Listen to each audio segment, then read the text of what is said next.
when I was a boy, my dad let me go to town with him on Saturday night. That was always a big night for us. My dad, he would let me go up there, and Peanut Baker was my friend, and we'd run up and down the streets, you know. And about 9 o'clock, Dad would say, well, let's go. And so we'd go in and get a dime for the red skinned peanuts. And I'd stand there, just a little guy looking right through that glass at that lady. And she'd give me a big scoop, you know. She wanted to give me my money's worth, you know. We got kind of acquainted, and she liked me kind of. And so she'd give me plenty of them, and then we'd order those chocolate drops, you know. And we'd go in the show, and would generally be Hopalong Cassidy or Tom Mix, one of those, you know, our favorite show. And that's what we did every Saturday night. And Dad would let me go with him, and he'd collect from people that owed him on the street, you know. That's what he did. And my friend, we'd run up and down the street, and his dad would run a taxi cab, and people that owed him, he'd see him on the street, and that's what he was doing. So we kind of got together that way. We did that for a long time. And incidentally, Peanut came out to see me the other day. He's 88 years old. Yeah. And been good friends all this time, you know. And I was really happy to see him. Actually, he's come out 2 or 3 times. One time he brought me out a chocolate milkshake. And had a good visit with him. Just the other day, really. Now, I'm enjoying this hospice, too. They come out here, and the chaplain comes out. He generally reads me a chapter in a book, and it's explaining the Psalms, you know, one of the Psalms. And this author will explain the Psalms, and I can listen to that. And then he generally says a prayer. He don't stay very long, but he comes about twice a week, kind of breaks up the monotony, you know, just sitting here all the time. And I really appreciate it when people do come. You don't realize how important it is to just sit here like that, you know, for people to.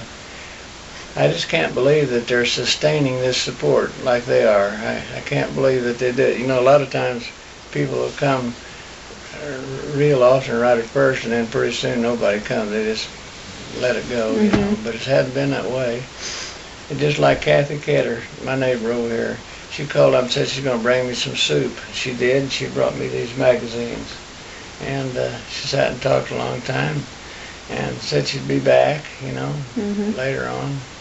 And she runs that little clothing store in Sisney, you know, where they sell on commission. People bring their clothes in there, and she sells them for whatever she can get, you know. And so that's what she does, and she just left last week. And then one of the hospice ladies just comes out, and she cut my hair, and turns out she's a retired person that phone's ringing.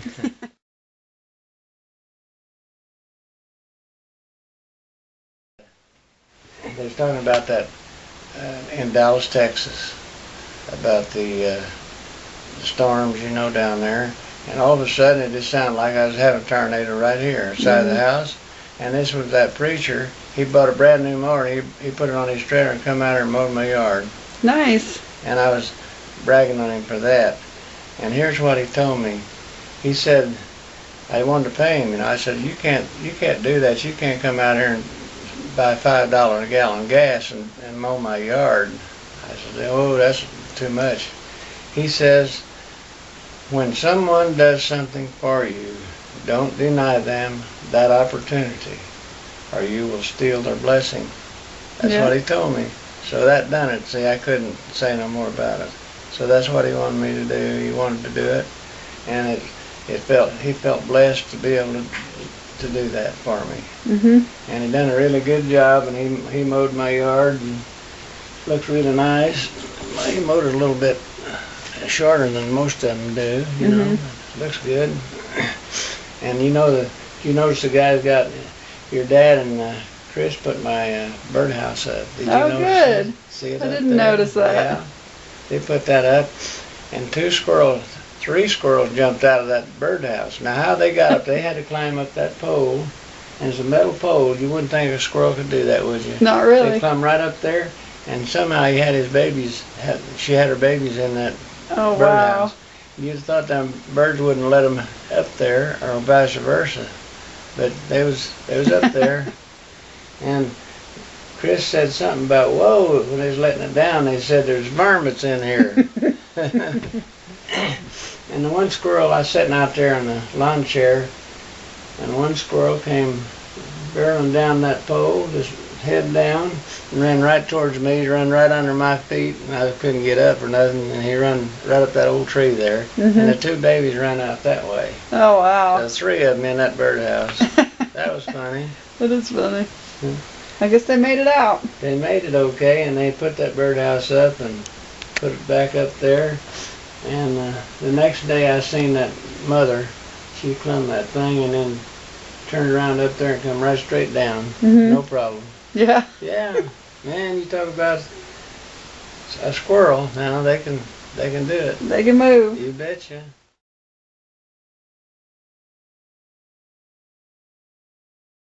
I remember I was working on an evening tower because I was working on up in a mast pole, they called it, because I could work. Nobody wanted to work up there. It's kind of dangerous, you know. And so I could get a job about any time I wanted it. So they generally met at the taverns or somewhere. And there's three on a crew, 4 of us all together. The boss and 3 of us, you know. And I'd work on that. And I remember one time my friend come out there Sunday afternoon just like this. And he said, Dale, I got us both a job in Carmi. We got to go now or we won't get the job. We'll lose it. And I said, okay, let me get my clothes. Mm-hmm. I rolled up my clothes and they had a dog house, they called it, where my clothes were in. Went there and hung them up, and I rolled up my clothes. And the boss said, what's going on? I said, I'm quitting. I got a job in Carmi. I was just a crazy kid, you know. It didn't matter to me. I quit jobs like changing your shirts, you know. It didn't matter at all. Because I was happy and carefree, you know. And we took off, and I looked back in the mirror, and there the boss was standing spraddle-legged like that, looking at me as I left.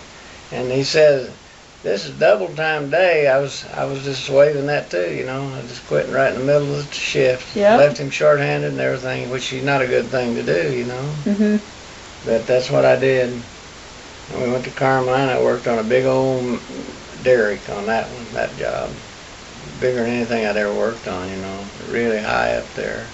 They put on that thing on you, and that thing comes shooting up there, you know. And if you make a mistake, it just pull your arm off, you know, when it comes up through there. And those guys would challenge you too, you know. You kept hitting them no matter how fast he went. They just kept getting faster too. It's a wonder how he got killed. I was a young guy and carefree. I just didn't know the danger, Mm-hmm. you know. But there's the second job I had. And then you heard about the job that Dad said if I wanted a job for life to get on the railroad. Did you hear about that one? I don't think so. Well, that's what he told me. He said, if you can get a job on the railroad, you'll have a job for life. And so I went over to Washington, Indiana. That's where you turned in your resume. And I took the test and I passed. And the first job I had was coming out of Washington, Indiana. I come right through Flora.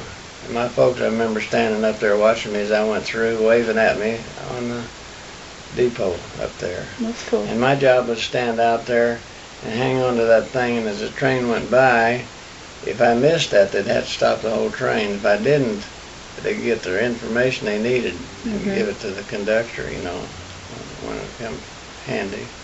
And so that was my first job, and I remember the folks standing there waving at me, you know. And then later on, I was called out I was transferred all around, but the end up, I finally got to Flora, and I was a brakeman, and I was on this locomotive and was coming through Flora. And like I said, I caught this information, you know. But this night was Christmas Eve, and I went to town and I was walking home to get ready to go to work. And my friend, the one that I told you about, had a job in Carmine. Mhm. He caused me a lot of trouble, come think about it.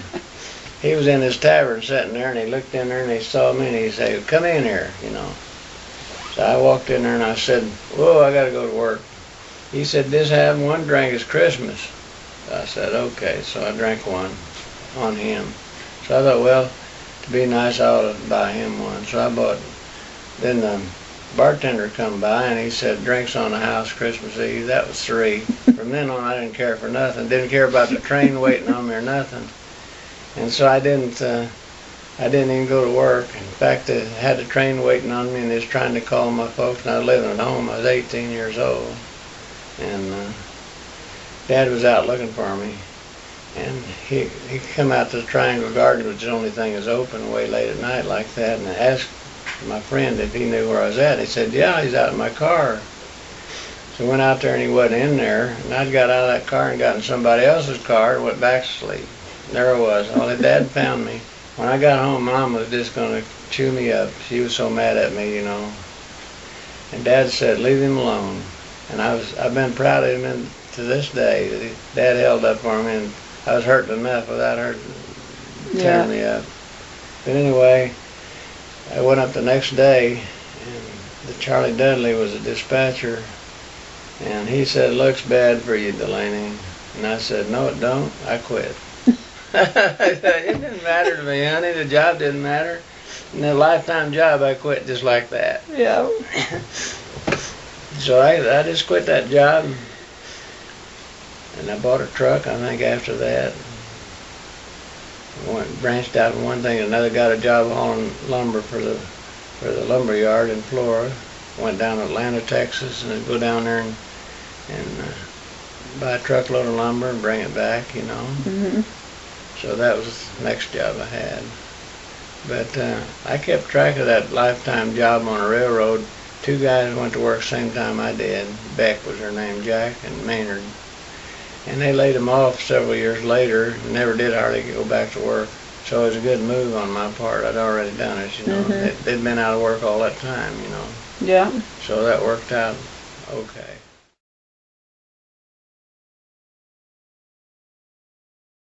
How'd you meet Grandma? Well, I went out to Triangle Gardens at the same place, and I knew Arthur Seiler, who was a friend of my friend's. Mhm. And when I went in the door, Alta was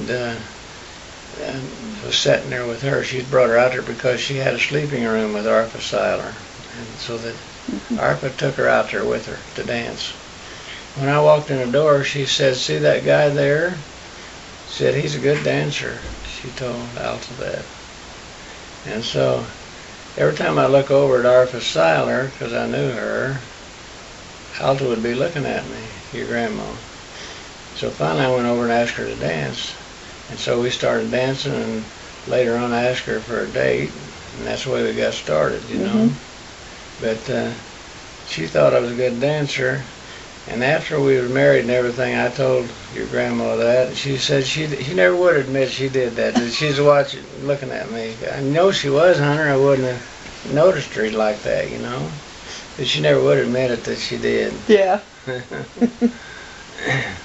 But that's how we got started there. And one thing went for another. And I know I was trying to entertain her all the time, and I was wearing myself out. We were going somewhere all the time, and I was trying to work too, you know. I thought I was doing what she wanted. I like to swim, so I'd take her to Almy and we'd go swimming. And one day she said, "Would it be all right if we didn't go swimming?" She didn't like swimming. Couldn't even swim, didn't want to, but she wasn't telling me, you know, until then. So I said, "Sure, we could do something else, you know." So even after we got married, I took her to the ball game, you know. I told you about that. Took her to the World Series. And that was a historic thing because the Browns and St. Louis was playing together in the same city. First time that ever happened, you know. Yeah.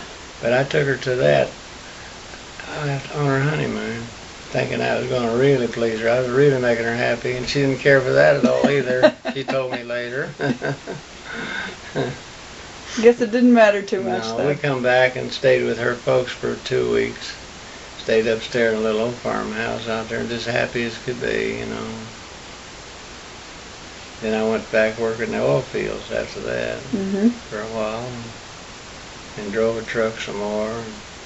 I done a lot of things. Bought a service station, run that for a while. I didn't know that. Yeah. Where at, in Florida? Yeah.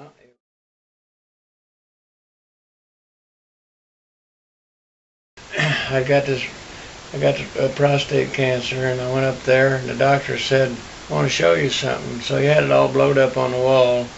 Big aneurysm. My aorta had blowed all up, and it was just ready to bust. He said, we can't do a thing for your cancer until we can take care of this. He said, I suggest you go over to the hospital right now, and I'll follow you over. That's how much an emergency it was. So I went over there, and they called it pre-op. They put me in a hospital bed.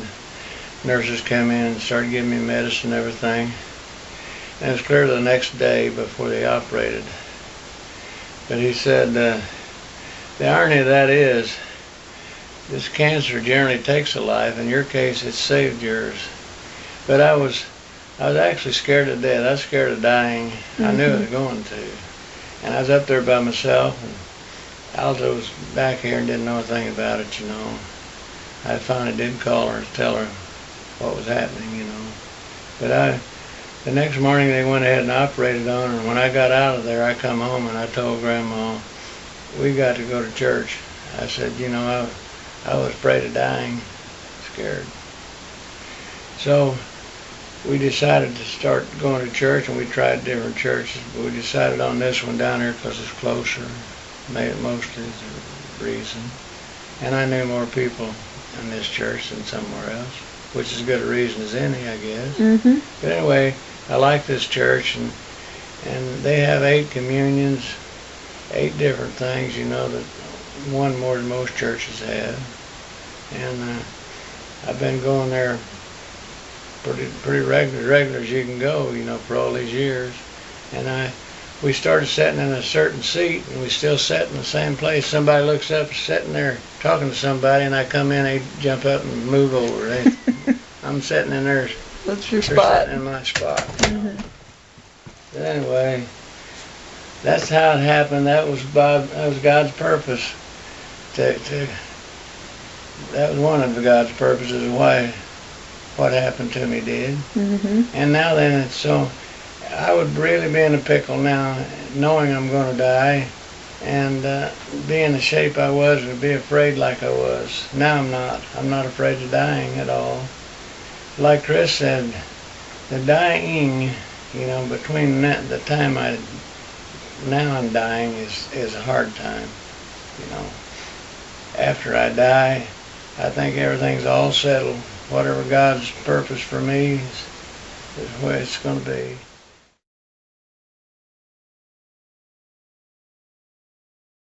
But I can remember you kids. Yeah, I don't know if you want this one on or not. You can erase it if you want to. But I was going to go get some acid to clean off some brick with.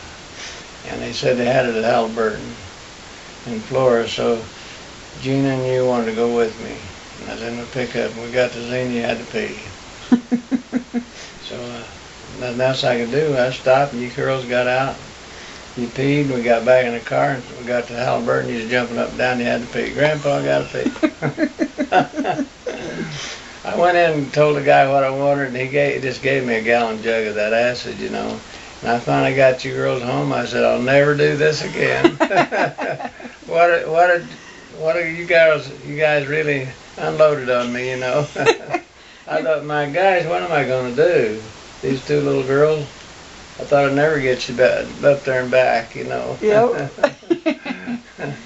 Kids can be challenging, can't they? Huh? Those little kids can be challenging, They can be, I can tell you. I was getting desperate, really, you know. It turned out okay, though. They was happy to go with me. I remember your mom used to, you know, Chris was so enthusiastic. I remember him with big brown eyes. She said they used to go to Jones and Xenia, and he'd stand up in the seat by her, And he'd say, there's Edwin, and there's Bob, and there's Masons, and he'd tell her who it was all the way to town, pointing them out. Big brown eyes and booming little voice, he's as cute as could be. Your grandma loved him to pieces, she's always laughing, telling something he did. She was such an oriented family person. Yep.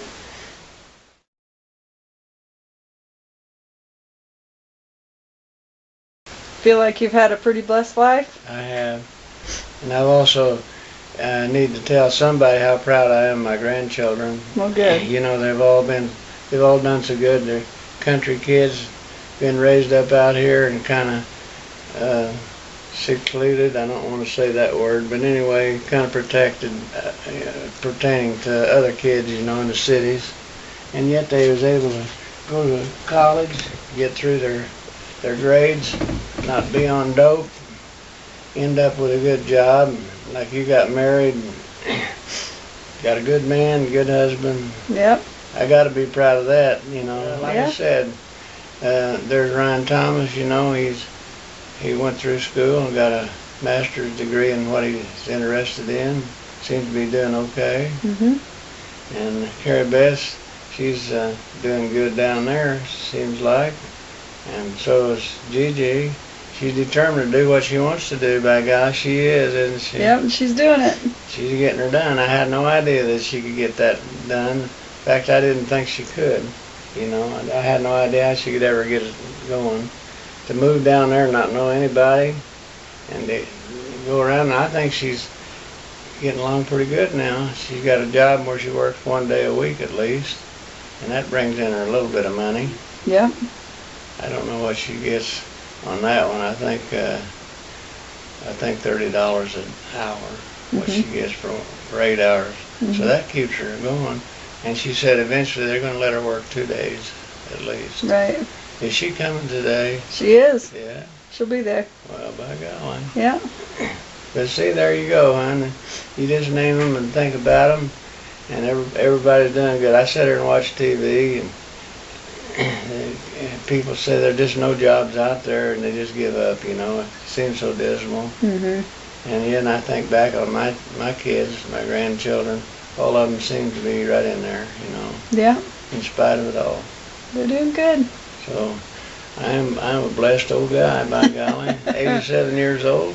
Oh, good. Like I said, now then I don't dream of having any money. I don't need anything. If I always wanted a black pickup. Thought I did. I need it like a hole in my head, And then Martin sits out there for days on end and I don't even use it. But at one time I'd wake up and sometimes I'd like to have a new pickup. Wouldn't that be nice, Now I don't even need that. And if I won the lottery, how they had that big lottery just long? So I think 3 people won that. Well, I don't care about that either. What would all I'd do is give it to your kids. Yeah. That'd be all. What else could I do with it? So I still wouldn't have it, It wouldn't make any difference. So I don't need nothing. And things are okay. Well, good. And God and I are doing all right too. I get more spiritual every day, seems like. Right. Looks good. Yeah. But I think back, the decisions I made, and I couldn't have made them much better than I did, with the decision at the time and my abilities and everything. I couldn't have done much better than I've done. So, oh, happy day.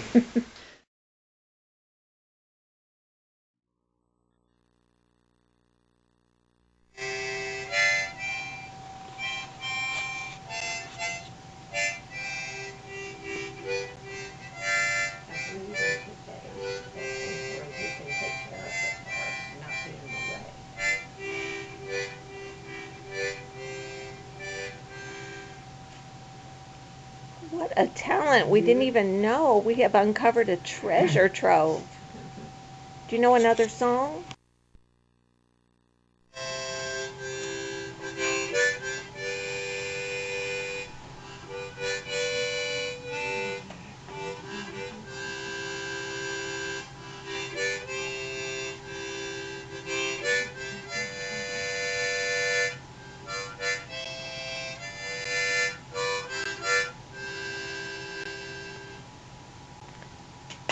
That was great.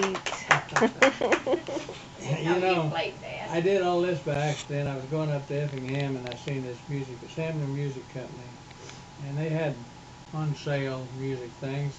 And I said, you know, I've always liked harmonica, and I've been watching John Wayne movies again, and there's cowboys around that, this mournful old harmonica player, you know.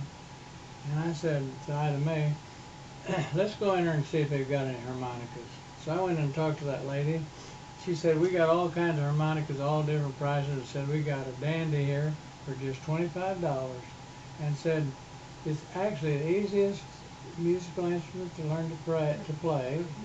And said, I think you'd really like it. And so she spent a lot of time with me showing me different harmonicas, and I bought this for $25. Wonderful. And then I've got a special song I like at church. It's called Yazoo. You've heard that one. And it turns out that it was originated in Guatemala. That's where it started out. That somebody. Let's hear you sing it. Let's hear you play it. I don't know if I can play that one or not, but that's why I bought it, to play Yazoo. It's Yesu, Yesu, Yesu. fill us with your love, show us how to the people we have from you. Something like that. Yeah. I don't have the music. What I've are been the so long words, since though? I played that one. But that was my favorite song at church. In fact, sometimes they'd say, Dale song 418. That'd be the number of it. That'd be Yazoo. Yeah. You like that song? Here's somebody's hair. A lock of someone's hair. Well, it's probably written on If we need some DNA, we got it right there. Is here. it red? We could probably identify it if it was red hair, right? But anyway, that lady Ooh, was everybody's so hair's nice to in me. here. I went ahead and bought this thing, and I just come home and I just actually got this off of a computer, Barb. I got that off the computer. I just plugged it in and printed that out, and then I learned to play this one. And I haven't even touched it. I haven't even thought about it in a long time. And I told them at church, they said, one of these days you're going to get up and play for us, you know. And Bill Knapp said one time, Dale's still practicing on his harmonica. Said in about 4 years from now, maybe he'll play for us. He was putting me down. But it wasn't that long ago that you got it. No, it's only been 4 There's years. Ida Mae. He was making fun of me maybe in 4 years. And we had a young girl that was a good piano player, and her husband played this harmonica. And that gave me the idea to start with. They were really good at it. What? There's different locks of hair from either different people or different ages wrapped in ribbon in here. And it's in the Purcell box. So do you think Alta had Could hair have been her pieces sisters from or something too, Barb. somebody? Because if you ever need DNA, you can get it out of that box. If you need to trace your family back or something. You know, I woke up and I was dreaming I'd lost my hearing aids, and I was feeling around all over the bed, and I was exhausted looking for my hearing aid, and I finally found it. So I come in here and I took one out of my ear and I put it down here, and I was going to open it up and put it in here to store it for nights so the battery wouldn't charge, you know. I reached for this one and it wasn't there, wasn't in my ear. So I started looking and I thought, well, what I've always dreamed about is going to happen has happened. I've lost my hearing aid. So I had no idea where I lost it. I'm sitting here. So I got up and I just, by the inch, I walked back and forth there looking, walked out into the bedroom everywhere. I come back sitting down, I just was really upset and couldn't find it. And I reached up here and it come out of my ear and it hung up in my, I'm growing hair again. It hung up in my hair and there it was up the side of my head right there. I was so happy after all of that grief, though, looking for that. I just know it cost $3,500. Oh, I you know, know, it's not they're no very expensive. little deal to do that. But they told me when I first got it, these warranties, they said if you run over it, lose it, drop it in the toilet, whatever, it's guaranteed.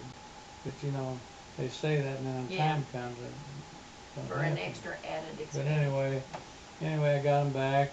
But now then, I see the top of it dropped out, but it's still working, but the top's gone. It don't look right. Don't look like the other side.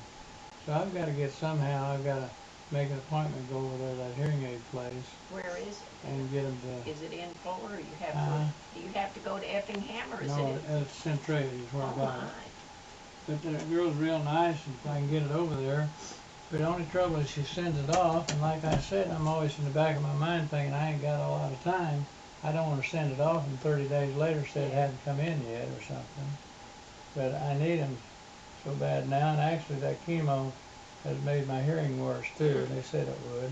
Like I said, every side effect I'm supposed to have, I've had them, you know. But your arms certainly look better now. they look better, don't they? Yeah. Yeah. Yeah. But you know, I haven't had any chemo in about 2 or 3 months Yeah. now. You know, now my hair's growing back. You know, Larry Brown's little granddaughter, Brittany. She went to school at Kaskaskia and she learned to be a beautician. Oh. And so he sold that land that used to belong to Laura. You know, his dad's sister, Bennett, Laura or Brown. Laura, I know Remember who she you lived mean, over yeah. there. Mhm. He sold that land, and he said, now I'm going to be able to build a pond and whatever else I want. I'll have the money. So he tried to get, he got Dale Henson to push all that land back there, and he's going to come right across the street from me at Big Lake. And they run into solid stone. They can't get any more. They can't do a thing with it. So he said he's got to give up on that idea, I guess, to having a nice lake. But then he decided he'd build his granddaughter that building there, and she could have her beautician shop in there. So that's what they're doing now. Larry, he's been trying to do some of it himself, and he says his back hurts him so bad, and he's down his back, so he's pretty slow getting it finished, you know. Is he the one his wife is in? Yeah, Influence? Donna's his wife. Mhm. She's been bedridden since 1982. All that time. That's a long time. Oh my God. To be huh? like that. What is that, 28 years or 82, 1982? No. 8 years would be 29. 18, 28 years. Okay, guys, Mhm. this says from 1884. Somebody wrote, "My dearest love, when in a far and distant land you lean, see the writing of my hand. Although my face you cannot see, just look at this and think of me, your true friend." Who would write that? DWB and Who? DWB are the initials, and it was in 1884. Was before your time. Oh. In Jefferson County, I don't know, sounds like a Illinois. love letter to somebody, don't it? And the book is called Trust in God. Trust in God. Well, Barbara, you like that kind of stuff, don't you? That's right up your alley, those old Yeah. pictures. The little old You books of probably the don't locks know of any of hair. them, but you might. Red Letter Testament. Red Letter Testament. Oh, this is like a little Bible with some red letters that are. Oh, and here's some kind of a special thing that someone stuck in. Yeah, that's right. Yeah. Pittsburgh see Bible better? Institute. Are these people from Pennsylvania? Huh? Were these Burgesses from Pennsylvania or Purcells or whatever? Burgesses. No, Purcell? Alta's family, the Matches are Matches or Oh, and well, that's Purcell. Alta's family, Yeah. Here's a no trespassing sign. We might need to put this up. Yeah. We'll put it in here. But have the girls look through this and see if they can maybe put it in something that'll Yeah. keep it better. Do you see any pictures in there? Not this one. This is all Alta's family. Oh, There's well. another one over there. Oh, did you get another suitcase? Yeah, there's two. Bring it up? Let me go see the other one. And there's also a picture album. It was Well. just laying out with nothing wrapped around it. Yeah. We'll have to go to- I think Okay. Well, Alice, your day's going by pretty quickly Yes. with your kids coming and this and that. You go over and help them on the condominium, you know? No, haven't done that. No. I haven't helped Well, there's a any. first time for everything. She needs to get over there. You could make a coffee cake and have it ready when you get through working. And That is a great idea. Could you repeat that to her? There's a journal in there where somebody wrote some notes from 1884. Oh, well, this guy guy said, So, Dan, how much the gas Spanish did it show? American War. Is that You got Millie? there's no gauge on that Okay, that's what he said. He'd get me a gauge. That's Yeah. Grandma Randall. You remember Millie? her. And this is Grandpa. Simeon. He was heavy. thing. Who was it? He was a Well, the heavy back guy. guy is from the Spanish American Wars. It's some of the albums. Grandpa he must have weighed 300, Wow. didn't he? Looked Who? like he did. Grandpa Randall. Simeon. Oh, I never seen him. He was There gone. he is right there. Show him, Dan. Yeah. Show him This Grandpa. one? No, that's somebody from Barb's Alpha's. got it. Oh. Barb's got them. One of them's Grandma and one's Grandpa there, right? Whoops. Barb's These- got the one. Barb's got it. We Oh, didn't she's see him, got it. Dale. Okay, hold on. What do I have? Those go in that But suitcase. anyway, No, that's what Grandpa weighed 300 pounds. He's a big man. He said. So, I was over there Grandpa one day, and Randall. What Mom. about it? I'm listening. I was over there one day, and the guys were boxing out there. So I put the gloves on. I said, Grandpa, you want to box with me? He said, yeah, Dale, I'll box with you. But he said, I got to tell you beforehand. He said, I hit awful hard, and I've never been able to not hit hard. When I hit, I'll hit. He just talked me out of it, sitting right there. Oh, I I was just gonna say, decided I didn't decide He I didn't didn't want knock to you box. out, Ben. He won by He didn't default. knock me out, but he would. Betcha. Well, he warned you in advance then.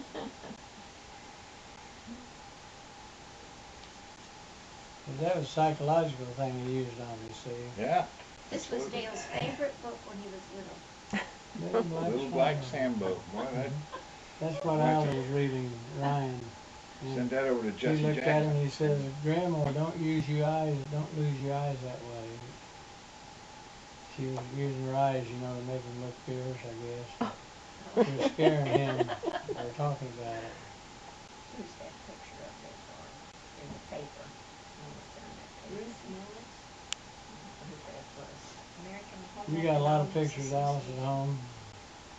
Yes, but they're just here and there and Yeah, well, You that's know. the way I am. See, I just, like I said, I just kicked that suitcase one day and I didn't even know what was in it, Yeah. Here's a cat killing a bird.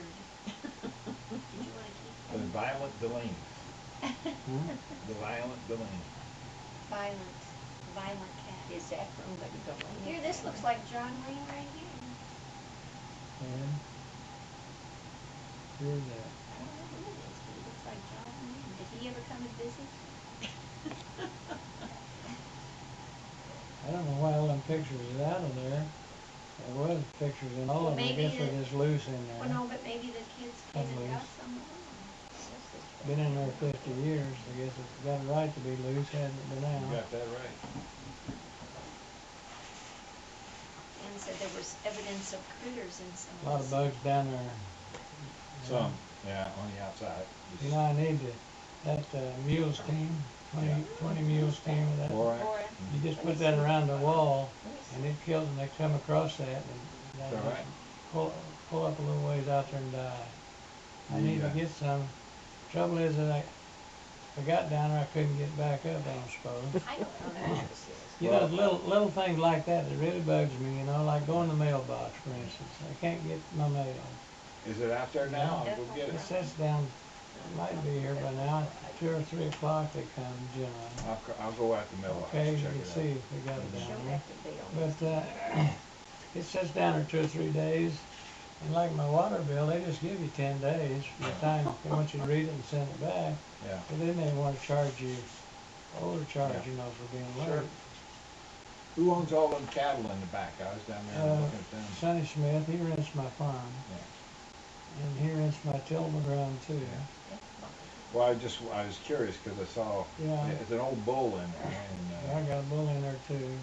There's 60 cows out there. Did your mom write that at the bottom? I don't know, writing. Looks like her writing.